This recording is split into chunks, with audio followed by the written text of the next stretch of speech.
Oh boy. What do we have here? Ambulance just dropped this one off. Oh, this looks bad. What the heck? It's not even a Gibson. Oh, let's start the next project. A friend of mine who's in a local tribute band brought this in, sad look in his face. Said, I need this for this weekend. I was like, what? Then he opened the case, which is all busted up. And yeah, well, anyway, it was a new guitar, within the last year. Now it's well seasoned. So we're tearing it all apart, getting ready to figure out how to fix this. Ooh, even took a sticker off. We're going to put that back on later. Save that for later. So the neat thing about this is that locking nut, this guitar is still in tune. So, really he could just jump up on stage and start playing it like this. That would be kind of rock and roll, right?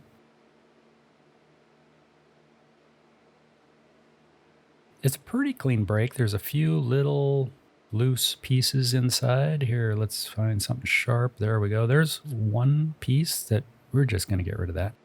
A few other little fragments here and there that we can scrape out of the way. A couple splits. I think we can get glue in everything pretty easily.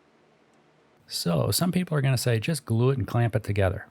Yeah, you could do that. It goes together pretty well. But I'm not a huge fan of just simple glue and clamp kind of repairs because usually it breaks right next to the glue joint. So let's think about this and start hatching a plan. So we could glue it and clamp it, but as I said, sometimes repairs like that end up breaking right alongside or right through the glue joint. I know glue is stronger than wood. Yes, we've all heard that before. But we've probably all seen a number of glue and clamp repairs that have come apart right next to it or right through it or basically through the glue joint because it wasn't done very neatly. Well, I don't want that to happen. I talked about maybe putting some dowels, but I want to hide it. I want to make it all invisible. So I'm basically cutting or making a great big spline-like biscuit kind of thing, a big oval plug to go in there. So that's what we're going to do. So I'm cutting a slit in the broken off part of the headstock, and then I'm going to do the same thing in the body or the neck part of the headstock. Then I'm going to have to make a part to fit in between. So this is kind of make it up as you go kind of thing.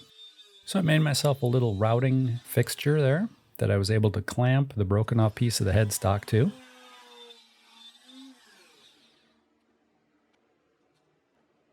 There it is. I cut a nice little slit right in there. Now I'm adjusting the routing fixture to accept the body, and that's an interesting task because this is a crazy shaped body. I had to stack up a bunch of things to get the body aligned and then clamp the headstock to my fixture and do some more routing. And you also have to make sure that my two slits line up with each other. That's kind of a tricky thing. So I did pay some attention to that. All in all, it went pretty good. I was doing this after my day job. So get off work at 5 o'clock, drive across town to the garage, start working on this about 7 o'clock at night, work on it for a couple hours, go home, lather, rinse, repeat, come back the next day. Oh boy. But it's not like there's any rush or any pressure. We just need to have it ready for the next show, which is just a couple days away. Oh boy. Okay. So doing a little routing and it's all coming out good. We have some custom clamps there, and we've got our other half of the headstock routed to accept a giant spline of sorts.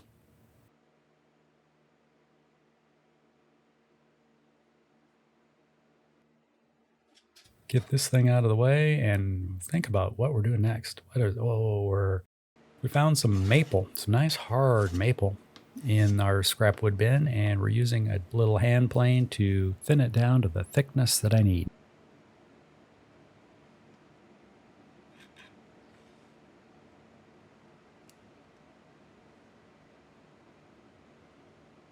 We're getting it whittled down to fit, and going to do a little more whittling here. Ooh, look at this. It's a sharp chisel. And you thought I never used sharp chisels. Once in a while, I do use a sharp chisel. Trying not to cut myself because it's a sharp chisel.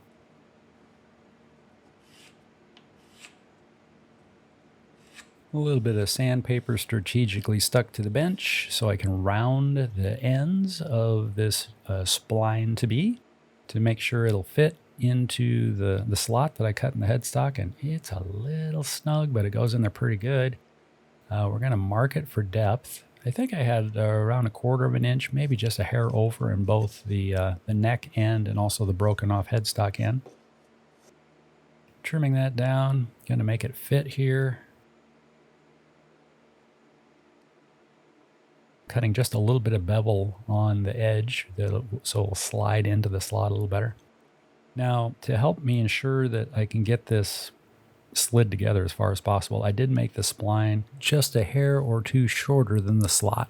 Even though I was pretty confident that my slots lined up with each other, I wanted to make sure I could push it together and squeeze it tight. You know, get everything back to where it belongs the best I could.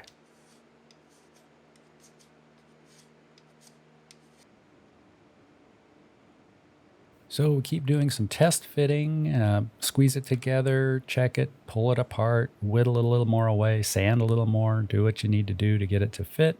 Try to figure out how I'm going to clamp this. These wedgie shaped headstocks are crazy. But anyway, sweeping away all the debris and we're getting ready to do some gluing.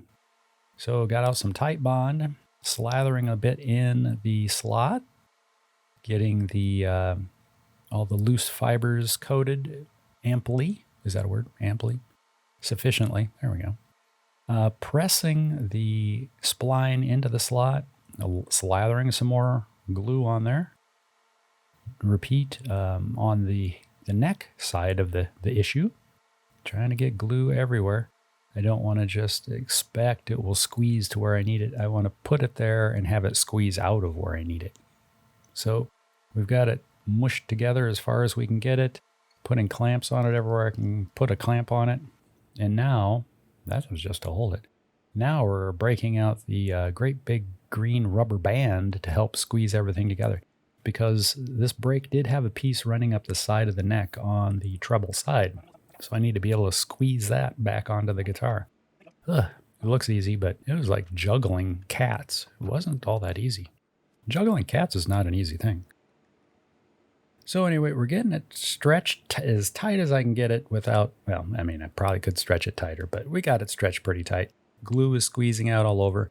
And it's right about now I'm realizing that this is an old rubber band and should probably be put out to pasture, and I should just get a new one. But it did the job. I think it's ready to go back on stage just like this. Now that would have been cool. I should have returned it to the owner with a big rubber band tied around the end. That would have been exciting.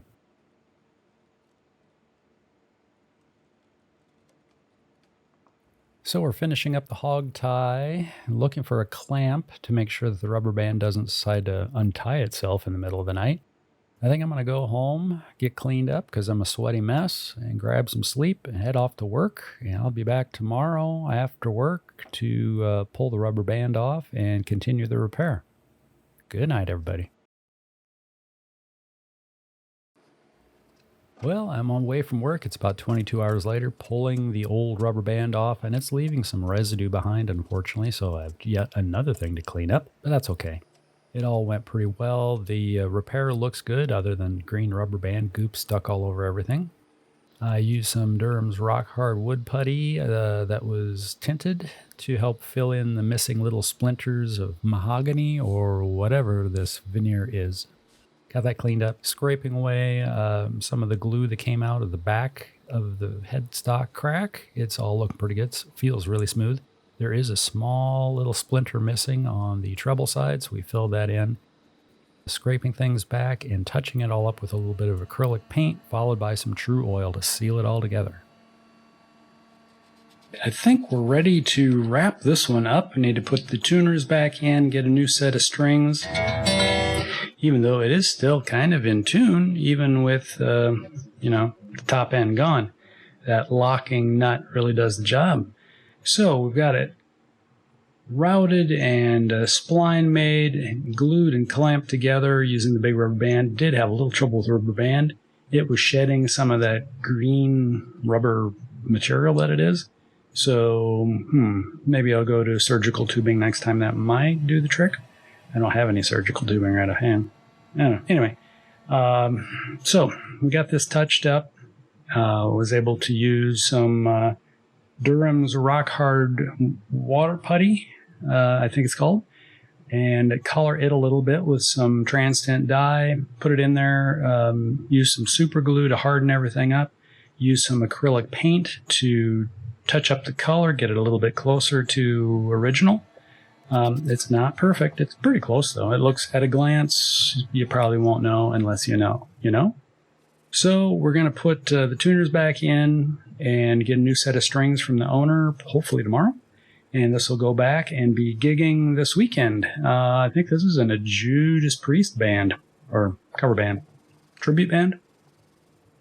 Judas Priest band. So, thanks for watching. I hope you got something out of this. Hope it was fun. Learning experience for me. Hey, thanks for hanging with me through this. I appreciate it. If you haven't done so already, please subscribe to the channel. I would greatly appreciate that. Ring the bell for future notifications, whatever I have coming up. Hit the thumbs up button. Lets YouTube know you like stuff like this. Even if you don't like stuff like this, hit that button. Give it a thumbs up. Leave comments. I love hearing from everybody all around the world. Until next time, take care of yourself and those around you. Bye.